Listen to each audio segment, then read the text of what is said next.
കൃഷ്ണ ഗുരുവായൂരപ്പ ശരണം.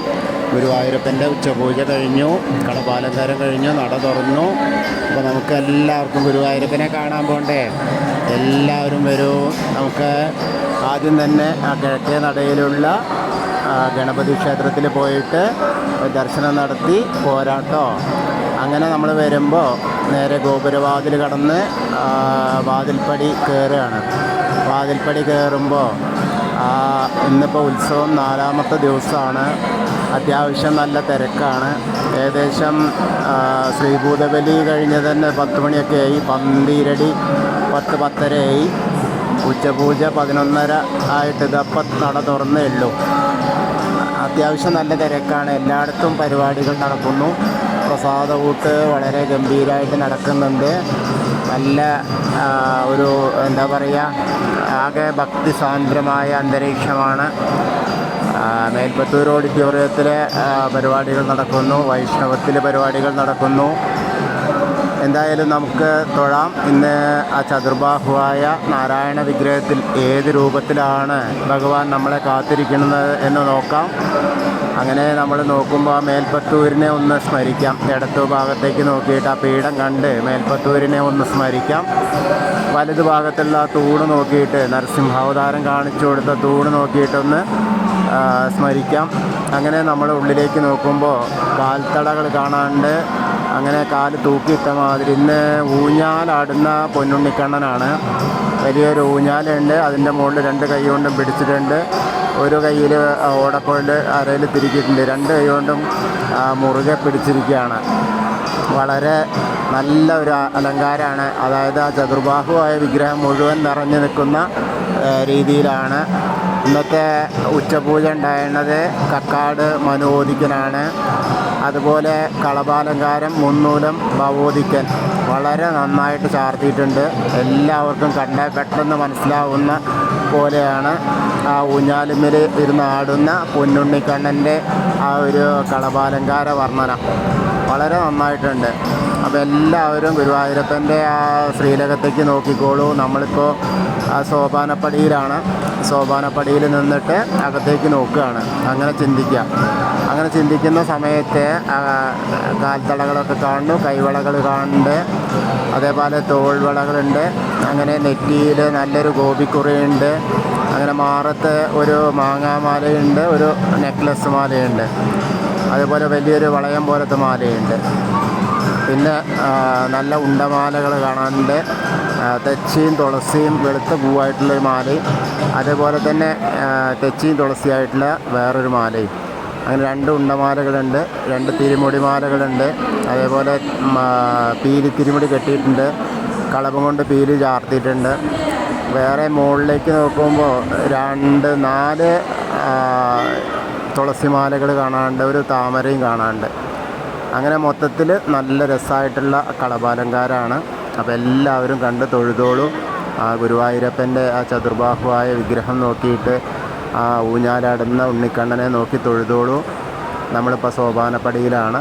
അങ്ങനെ എല്ലാവരും പ്രാർത്ഥിക്കുക. അത് കഴിഞ്ഞാൽ നമ്മൾ ആ അഗ്നി തൂവുന്ന ബലി തൂവുന്ന അഗ്നികോണ് നോക്കി തൊഴുക. അതേപോലെ ഭഗവാന്റെ നേദ്യം തയ്യാറാക്കുന്ന തിടപ്പള്ളി നോക്കി തൊഴുക. അങ്ങനെ അത് കഴിഞ്ഞ് നേരെ സപ്തമാതാക്കളെ കണ്ടു തൊഴുത് നേരെ നമ്മൾ വിഘ്നേശ്വരൻ്റെ അടുത്തേക്ക് പോവുകയാണ്. വിഘ്നേശ്വരനെ കണ്ടു തൊഴാം. വിഘ്നേശ്വരൻ്റെ അവിടെയും കൊമ്പും തുമ്പിക്കൈയും ഒക്കെ നന്നായിട്ട് കളഭം കൊണ്ട് അലങ്കരിച്ചിട്ടുണ്ട്. വളരെ മനോഹരമായിട്ടുള്ള അലങ്കാരമാണ്. ഏകദന്തം മഹാകായം തപ്തകാഞ്ചന സന്നിഭം ലംബോദരം വിശാലാക്ഷം വന്ദേഹം ഗണനായകം. അങ്ങനെ സരസ്വതി ദേവീനെ തിരിഞ്ഞു നോക്കിയാൽ സരസ്വതി നമസ്തുഭ്യം വരദേ കാമരൂപിണി വിദ്യാരംഭം കരിഷ്യാമി സിദ്ധിർഭവതു മേ സദാ. അങ്ങനെ അവിടെ കണ്ടു തൊഴുത് ആ ചെറിയ ഗണേശനെയൊക്കെ കണ്ടു തൊഴുത് മത്സ്യം, കൂർമ്മം, വരാഹം, നരസിംഹം വരെയുള്ള രൂപങ്ങളൊക്കെ കണ്ട് തൊഴുത് പ്രാർത്ഥിക്കുക. മേൽശാന്തിയുടെ അടുത്ത് മുന്നൂലം ഭഗവതിക്കനിരിക്കണു. അപ്പോൾ അവിടുന്ന് അർച്ചന പ്രസാദമൊക്കെ വാങ്ങാം. അങ്ങനെ വന്ന് വാമനാവതാരം കാണാം, ഗജേന്ദ്രമോക്ഷം കാണാം, അതേപോലെ ഗരുഡൻ്റെ പുറത്തിരിക്കുന്ന മഹാവിഷ്ണുവിനെ കണ്ടു തൊഴാം. പിന്നെ അനന്തശായിയായ അനന്തപത്മനാഭനെ കണ്ടു തൊഴാം. അങ്ങനെ തൊഴുത് നേരെ വരുന്നത് കണ്ണനെ കാണാം, അതേപോലെ മുരുകനെ കണ്ടു തൊഴാം, ഹനുമാൻ സ്വാമിയുടെ അടുത്ത് വന്ന് തൊഴാം. ഒരു നിറയെ കുങ്കുമം കൊണ്ട് ആരാധിച്ചിട്ടുണ്ട്, അലങ്കരിച്ചിട്ടുണ്ട്. അപ്പോൾ ഹനുമാൻ സ്വാമിയെ കണ്ടു തൊഴാം. പിന്നീട് ഓവിൻ്റെ അവിടെ വന്ന് ഓവിൽ പ്രാർത്ഥിക്കാം, ഓവിൻ്റെ അവിടെ നിന്ന് പ്രാർത്ഥിക്കാം. അതിനുശേഷം കുറച്ച് പടിഞ്ഞാട്ട് മാറ്റിയാൽ അങ്ങനെ നമ്മുടെ താമരക്കണ്ണനെ കണ്ടു തൊഴാം. കൽപ്പവൃക്ഷത്തിൻ്റെ ചുവട്ടിലിരിക്കുന്ന താമരക്കണ്ണനെ കണ്ടു തൊഴാം. അതിനുശേഷം ആ മണിക്കിണർ നോക്കി തൊഴാം. മണിക്കിണർ നോക്കി തൊഴുത് ആ നൃത്താറ നോക്കി തൊഴാം. അതിനുശേഷം നേരെ കുറൂരമ്മേനൊക്കെ കണ്ട് വടക്കേ നടയിലൂടെ പുറത്തിറങ്ങി ആ പ്രസാദ കൗണ്ടറിൽ നിന്ന് ചന്ദനവും തീർത്ഥമൊക്കെ വാങ്ങാം. അതിനുശേഷം നമ്മൾ നേരെ എടത്തരികത്തുകാവിൽ ഭഗവതീനെ കാണാം. ഭഗവതിയുടെ അടുത്ത് നിന്നിട്ട് ഭഗവതിയെ കണ്ടു തൊഴാം.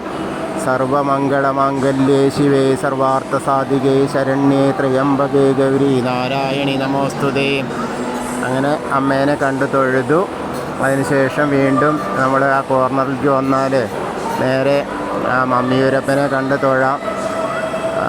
നമശിവായ നമശിവായ നമശിവായ എന്നുള്ള പഞ്ചാക്ഷരി മന്ത്രം ജപിക്കുക. എന്നിട്ട് മമ്മിയൂരപ്പനെ കണ്ട് തൊഴുക. അതിനുശേഷം നേരെ നമ്മൾ കൂത്തമ്പലത്തിൻ്റെ അവിടേക്ക് വരികയാണ്. കൊടിമരം നോക്കി തൊഴുത് കൂത്തമ്പലത്തിൻ്റെ അവിടെ വന്നു.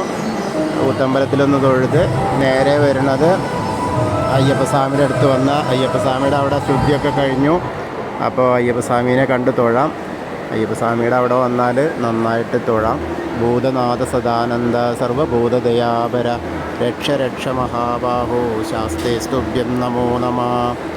അങ്ങനെ അവിടെ കണ്ട് തൊഴുത് വലം വെച്ച് പിന്നെ പ്രദക്ഷിണം ചെയ്ത് നേരെ പടിഞ്ഞാറ നടയിലുള്ള ദീപസ്തംഭത്തിലേക്ക് വരാം.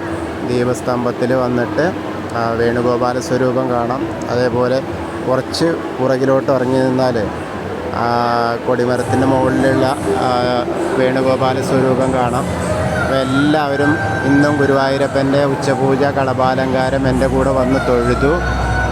കൃഷ്ണായ വാസുദേവായ ഹരയേ പരമാത്മനെ പ്രണതക്ലേശനാശായ ഗോവിന്ദായ നമോ നമ.